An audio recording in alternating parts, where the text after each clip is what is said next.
Good morning, Internet, and welcome back to the Master List Logical Fallacies. Today we are eating a banana, and uh, Alan is here. He's eating a banana, and we're on number 62, Hoyle's Fallacy.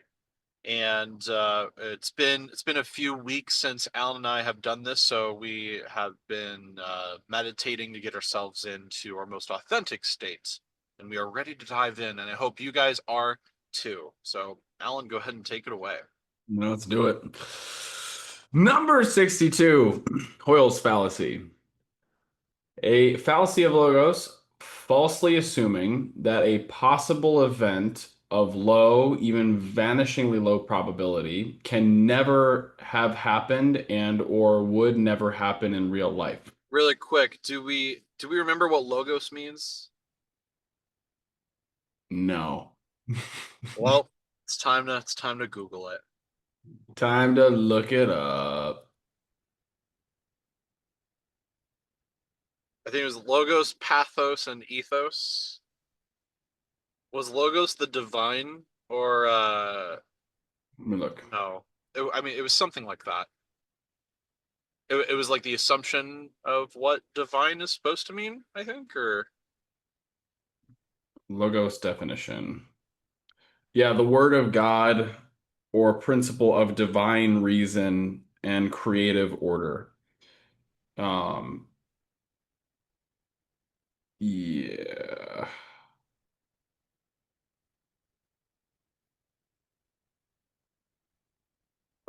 Yeah. So I think it's like maybe in this context, let me see here if it like applies to like universal knowledge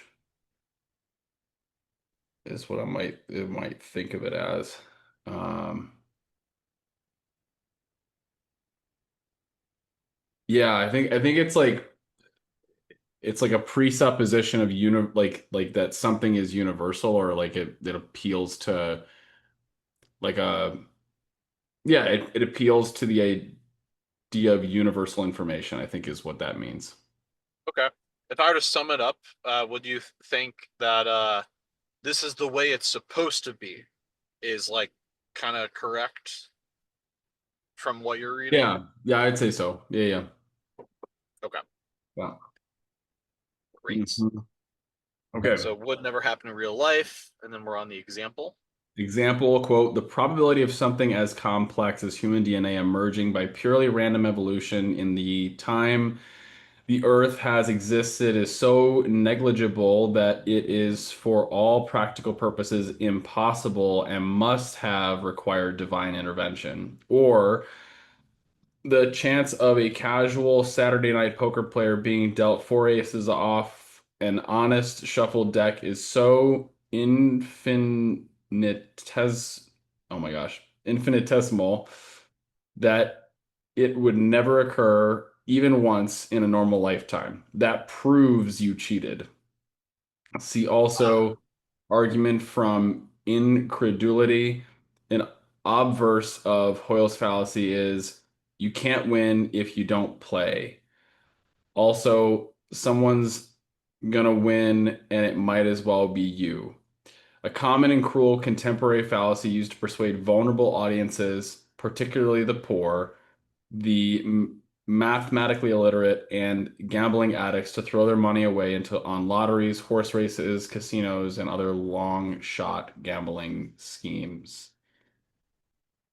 Interesting. Wow, those are two like polar opposites. Okay. well, I don't think obverse is opposite, but I think it's like almost opposite. I'm curious what obverse the definition of verse means. Let's see here.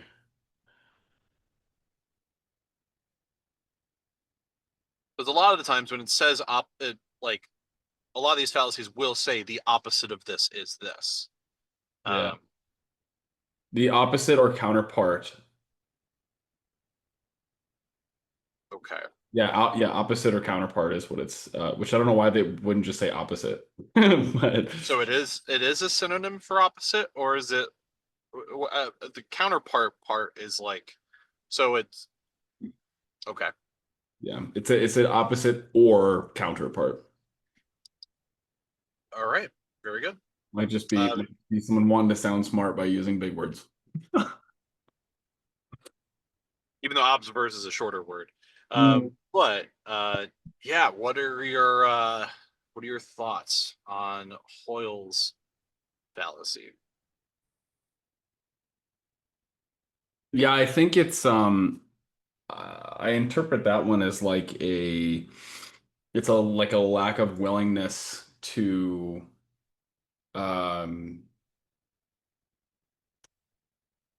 to accept a certain level of complexity is kind of how I see that. It's like if one were to accept that within a bell curve there's a section of the bell curve that has less than 1% chance of probability, but it's still what exists in that portion of the bell curve is still a possibility. I think that I think that if you omit that, you can like omit a whole section of reality, and that makes I think that would like result in people feeling more comfortable. So like I can see like hmm yeah like I and so I could see that as like a reason why people would go into this one. I also see like um for myself, I've also like deemed certain things improbable, and and I've used that to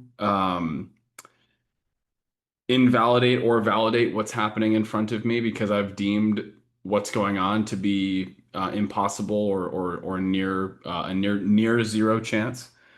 Um, so I've definitely noticed myself kind of like quote unquote bending my perception of reality using that one. Um, but yeah, that's kind of what I got so far. How about you?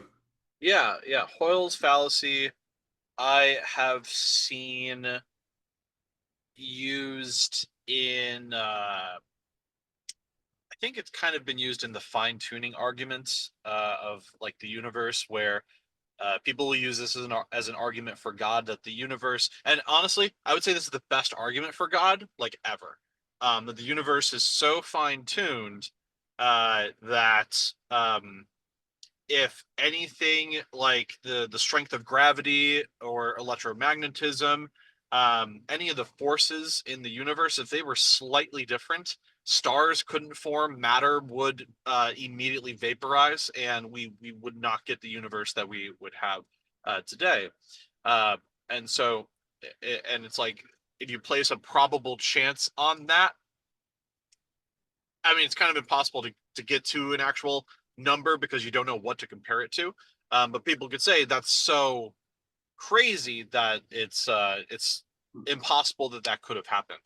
Um, and the one of the famous responses that I've seen from scientists make is simply just comparing the probability to a deck of playing cards, because the amount of different combinations that you can get by shuffling correctly a deck of cards is 52 factorial. And I just Googled how big that is, and it's essentially an 8 with 67 zeros, is how many different games of cards you can have just by shuffling it. And so just from that probability alone, you could argue it's nearly impossible for two games to ever be the same, or for somebody to ever get the perfect hand twice. But we do know that it has been recorded that at least someone has gotten a perfect hand twice before, even though it should be impossible for that ever to happen. So just because the story to get from this is, just because something is extremely unlikely doesn't mean it can't happen, because any card game is nearly impossible because the chance is 52 factorial. So, but all of them happen. So yeah, that's the fallacy, is that just because something is incredibly unlikely means it can't happen that way. If you were to take the exchange of events that happen in your day-to-day life and broke it down to what was the probability that I woke up this morning and a car alarm went off outside and someone was mowing the lawn and then a bird sat on my window. What are the chances of all those things happening? And the more you add on to it, eventually you get to a statistical conclusion that this is so impossibly improbable that this could never happen, but it just happened. So um, yeah, so that's the fallacy. Mm, mm. What about if you can't, or you can't win if you don't play? Yeah, Mm. what are our thoughts on this one? Yeah, it's definitely I think a lot about I think how I see that a lot is honestly it's done a lot in the personal development industry, in the coaching industry. The whole argument is you have to spend money to make money, or you gotta invest in yourself to be successful. And what ends up happening is you have literally hundreds, if not thousands, of people spending hundreds of thousands of dollars, um, giving hundreds of thousands of dollars over to coaches, gurus, and whatever you want to call it, teaching garbage, but because they use that fallacy of like, well, you got to invest money to make money, or whatever it is. It's like you can't expect things to change unless you do something different. Like that type of a whole like that thing. It's like, is it true? It's 100% true in terms of like you can't expect things to change if you don't do something different, but it gets used in a in a uh in a very nefarious way. So that to me is like I get honestly, I think the emotion I feel with that one is I get kind of sad, but I also get kind of angry because it's something that I'm very I'm very passionate about. Specifically in the coaching industry, I'm very passionate about being a stand in opposition of that practice. Um, yeah, so that's what comes up for me around that one. For sure. And I'm just rereading it again. Yeah, I've definitely seen people use this one. Um,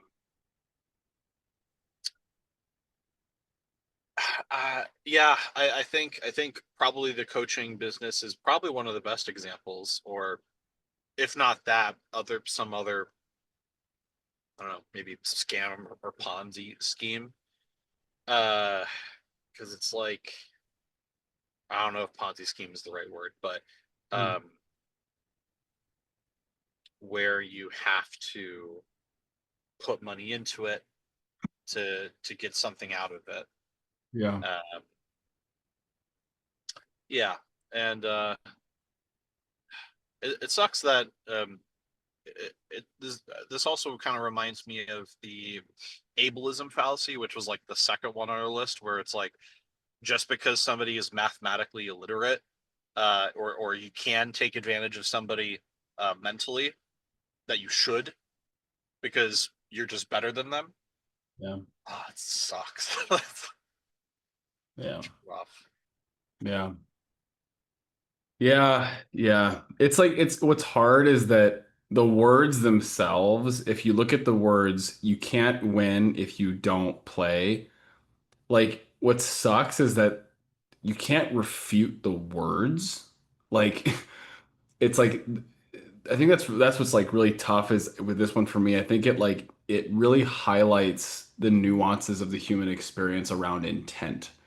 Because the Mm, truth is, if I never ever play a game of Monopoly, I will never win a game of Monopoly. And true. so, But if you don't play, you also can't lose either. yeah, yeah, yeah, it's true. That's very true. But it's like I think that's what makes a lot of the times like I think it's what makes fallacies so hard and so painful to both to experience in life because it's like I think a lot of the times, and I'll speak from a relationship that I was in, is like when someone's really good at like I've been exposed to relationships where people are really good at using words that at face value can't be argued with. It's like inarguable at face value. Can I make an alternative argument? Yes, like you just did, where it was like, yeah, but if you can't play, it also means you can't lose, and that's a really good way of looking at it. But it's tough, like when someone has there was a long time where I had a very pure and innocent heart around I don't want to harm anyone. I want to do good. I want people to feel happy. I want to be kind. I want to be loving. And so the idea that someone can I remember when I was in a situation where consistently irrefutable words, irrefutable arguments were used for nefarious, painful, hurtful intention. It wounded me in a way that was really like hard to describe how painful that was. It was just extraordinary. So it to me it also less about the actual fallacy itself, but the structure of the fallacy of the example of the fallacy. It's reminding me, oh yeah, that's right. Like there are people out there who have really negative, hurtful intent and structure sentences and words in a way that lead to harm to others. And it's just it brings that up for me. I remember a lot of phrases like that would occur while I was working in Vector, and I don't think that they were intentionally malicious. Yeah, It's really hard to place malice upon people. yeah, Uh, you should never attribute something to malice that could be attributed to ignorance. And yeah, I just think that people would use certain phrases that got them results, yeah, uh, but never really thought about the consequences of what other conclusions people can get out of those words. And they oftentimes like rhyme, or they just like sound profound. And it's an argument from authority fallacy, where it's like, just because somebody said something that I never thought of it that way, um it becomes unquestionable to question that thing, whatever it was that was said. Just because it's true sometimes, the assumption is that, well, it must be true all the time. no, No, it could be true for the one thing you're talking about, sure, or at least helpful. But it doesn't apply to everything, and you should always try to falsify those, because those are a lot of times very easily falsifiable. But people are just afraid to question the authority of whoever said that magical phrase, and I'm sure that probably happens in the coaching industry a lot. I don't know. yeah. I think it's like kind of like anytime because we both worked for Vector. It's like anytime somebody says one of those phrases, it's like it's usually glorified. What in Vector they would say nugget, So it's like God, I remember that was so much fun to be able to do that. But it's like usually I it's still glorified. say nugget. All this whole fallacy is a nugget. Yeah, yeah, yeah. So it's like it's usually glorified, and it's like I think what ends up it's just so yeah, it's just so interesting because in the coaching industry, and this is anywhere, but in the coaching industry in particular, there's a lot of people in the coaching industry who they just want the credibility, they want the significance, they want to be the face on the stage who said the thing. And that the attraction that has, the allure that has is so intense that culturally it like not only not the thing is not only does the speaker want that, usually there are also audience members who wish they were where the speaker was, and so they see the speaker as an extension of them, and they endorse the speaker, not even necessarily the speaker, what the speaker said or the implications of what the speaker said, but they're almost endorsing uh, that the speaker is the person on the stage who said the thing, and they are rooting for that person having had that moment. A time where, oh my gosh, this broke down so badly. It was the opposite of it, and I just couldn't even handle it. It was when I went to a conference in in Southern California, And there were a series of speakers that were up there, and there was this speaker that went up that was just, they were clearly on that stage for the wrong reasons. They were clearly on there for their own benefit, clearly on there to look good, sound good, feel good, get their ego stroked, whatever it was.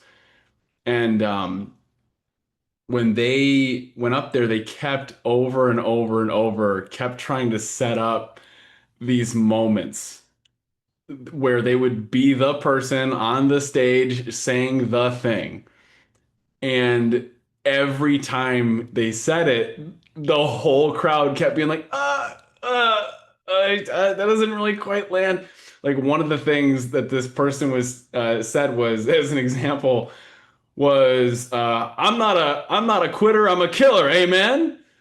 And everyone was like, wait. And it was meant to be a one-liner about the idea of like, I'm not gonna quit in life, I'm gonna be an aggressive pursuer of success. But the word they used was killer. And it just like they wanted to make it sound good. They wanted the sound bite, and it was everyone was like, no, that it's like, that doesn't make any sense. I love how it's ironically followed by amen. Yeah, yeah.